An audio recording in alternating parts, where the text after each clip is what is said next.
মেঘের গর্জনে বৃষ্টি হয়। তা বৃষ্টির জল কি মাটিতে সব জায়গায় পাওয়া যায় নাকি? বৃষ্টি যখন মাটিতে হয়, মাটিতে বৃষ্টির জল কিন্তু সব জায়গায় পাওয়া যায় না। কোথায় থাকে জলটা? দেখবেন গড়াতে গড়াতে যেখানে নিচু জায়গা পাবে ওই নিচু জায়গায় গিয়ে অবস্থান করবে। এটাই তো বৃষ্টির জলের স্বভাব।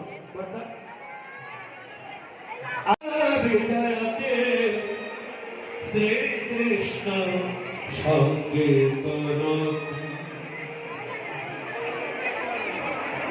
এই শ্লোকটার মধ্যে সাতটি লাইন লিপিবদ্ধ করেছেন।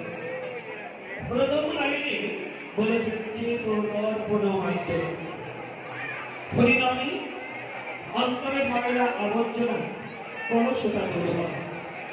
ময়লা আবর্জনা কি করে করে? রাজসী আর তামসী আহার বিহার করতে করতে অন্তরে ময়লা আবর্জনা করে। সেই ময়লা আবর্জনাগুলি কোন ম্যানেজে বা সর্ববারও উপাসনা করে। এই জন্য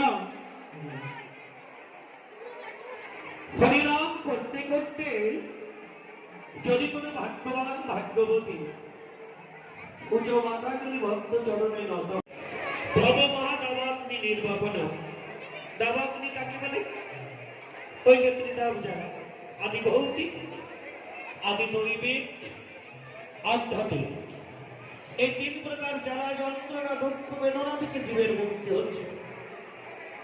এই দুঃখময় জীবন নিয়ে কোন দুঃখী মানুষ একবার যদি গুরুদেবের চরণ আশ্রয় করে হরিনামকে যদি জীবনে স্থান করে এই ভক্তের মাঝে এসে